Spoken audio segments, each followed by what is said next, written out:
Para algumas pessoas, pode ser bastante improvável acreditar naquilo que outros têm como certo quando há milhões de dólares em jogo. Durante os últimos 100 anos, as fibras de asbesto ou amianto foram usadas em milhares de produtos diferentes na indústria da construção civil, nos estaleiros e em utensílios domésticos. Eram vistos como minerais mágicos e o uso de milhões de toneladas de amianto criou uma indústria muito lucrativa. Embora a mesma tenha sido avisada que o amianto era extremamente perigoso. Mas, em desprezo a este aviso, seu uso permitido gerou um dos maiores problemas do século ligados ao trabalho, causando milhares de mortes, não só aos envolvidos em sua produção, mas a todos que tiveram contato com ele.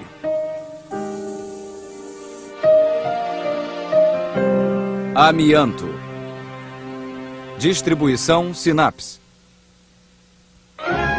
Em termos de produções em larga escala, a fábrica de Rochdale é a matéria de ponta, capaz de desempenhar um importante papel no combate ao fogo. Ela faz a aluminização de tecidos com amianto. Num espaço aberto e seguro em Bolton Park, os bombeiros do condado atuam vestidos como invasores de outro planeta. 2 galões de petróleo foram sacrificados por uma boa causa, e o palco estava armado para o drama. Homem versus fogo. A humanidade ficou fascinada pelo amianto.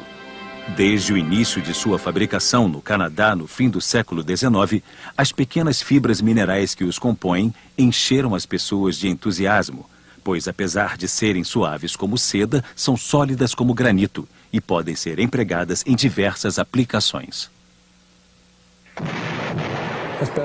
O amianto foi divulgado. As propagandas proclamavam que era um mineral mágico. E foi fácil de vender, pois eram muito resistentes a fatores químicos e altas temperaturas, e por sua força têncil.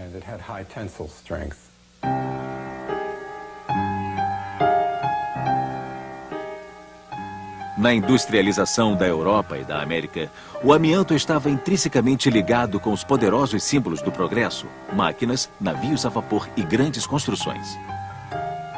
No começo do século XX, o mineral era comercializado como Madame Asbestos, uma deusa grega armada com um escudo para proteger a civilização. Numerosas fábricas surgiram e centenas de operários ganharam emprego na indústria de amianto.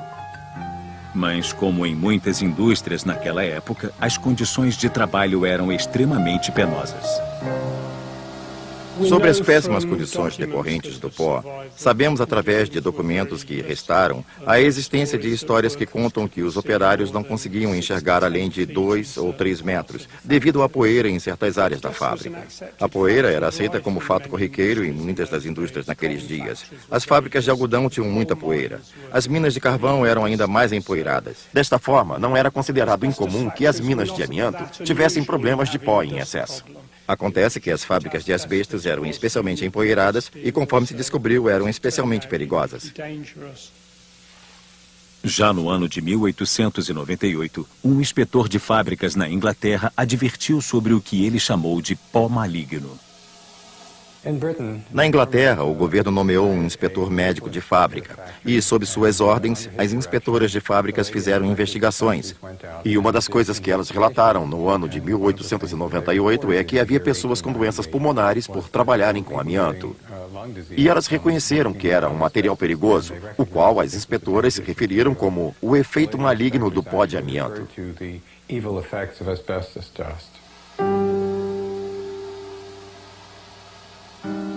No início do século XX, mais mortes relacionadas ao amianto foram relatadas. E já em 1906, uma inspetora de uma fábrica na França contabilizou 50 mortes dentre os operários. Nos anos seguintes, a suspeita ganhou repercussão, levando as companhias de seguro americanas e canadenses a tomar precauções legais contra possíveis ações de indenização. Em 1918, nos Estados Unidos, um oficial do ramo de seguros publicou um relatório descrevendo a mortalidade em ambientes empoeirados. E neste relatório, os oficiais de seguradoras alegaram que esta era uma prática comum das companhias de seguro americanas e canadenses, não vender seguro de vida para operários das fábricas de amianto, em conta do prejuízo ao seu negócio, tendo por base os relatórios de mortes por tuberculose e pneumonia. Ainda assim, ninguém admitiria a total extensão dos perigos inerentes. E finalmente ocorreu a morte de uma mulher inglesa, Nellie Kershaw, fato que contribuiu para ajudar a revelar o mistério em torno desses perigos. O inquérito a respeito de sua morte acabou resultando numa longa batalha sobre os princípios de responsabilidade e indenização. Nellie Kershaw era uma jovem que trabalhava na companhia líder de amianto da Inglaterra, a Turner Brothers, em Rochdale. Ela morreu em 1924 e foi um caso importante, porque foi o primeiro que gerou inquérito judicial. O inquérito recebeu ampla cobertura do jornal local The Rochdale Observer e apresentou evidências de que os pulmões da jovem estavam repletos de numerosas e pequeninas fibras afiadas que haviam cortado diretamente seus tecidos pulmonares, causando milhares de pequenas cicatrizes. Até que, afinal, seus pulmões não podiam mais funcionar e ela morreu por sufocamento. O legista responsável pelo inquérito descreveu a causa da morte como envenenamento por amianto. No entanto, a Turner Brothers, empresa para a qual ela trabalhava, rejeitou este laudo. A Turner Brothers nunca admitiu a responsabilidade pela morte de Nellie Kershaw e ela nunca recebeu qualquer indenização da companhia. Deve-se lembrar que, naquele tempo, o esquema de compensação do governo ainda não havia começado a funcionar, de modo que, oficialmente, ela padeceu de uma doença que não existia.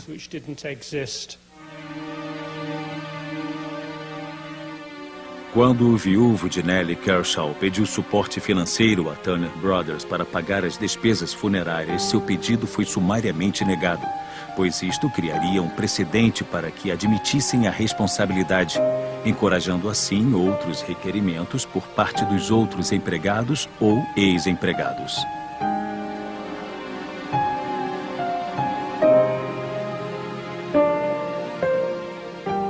Três anos depois, o legista encarregado do caso publicou o sumário de suas observações no British Medical Journal.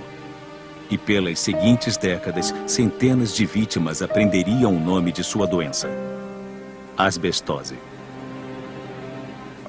De acordo com a publicação do caso de Nellie Kershaw, o governo britânico decidiu iniciar um levantamento sobre a asbestose no setor industrial. Eles examinaram mais de 300 operários e divulgaram um relatório em 1930, mostrando que mais de um quarto desses operários tinha asbestose. E quanto mais tempo eles tivessem trabalhado na indústria, maior seria a incidência dessa doença. Havia tantos operários morrendo devido à asbestose que o governo precisou intervir.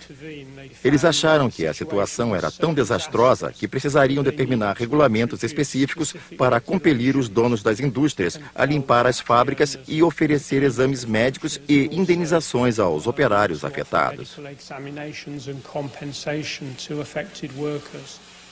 A lei adotada em 1931 foi a primeira desse tipo no mundo, porém estava longe de ser adequada, pois a indústria conseguiu ter uma influência decisiva na etapa final da produção do texto da lei.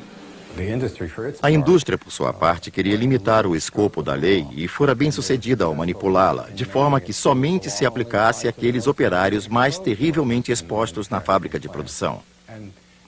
E isto foi muito útil para a indústria em nível de propaganda, pois as pessoas que usavam seus produtos, milhões na construção civil e nos estaleiros, não estavam cientes desses regulamentos.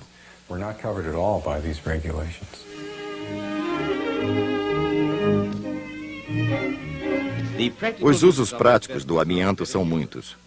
Pelo menos 18 mil artigos são feitos com ele, entre componentes para motores a vapor e revestimentos contra a fricção para anteparos de aviões. Não é um membro da sociedade secreta, nem um médico, mas um escudo de amianto para combater o fogo.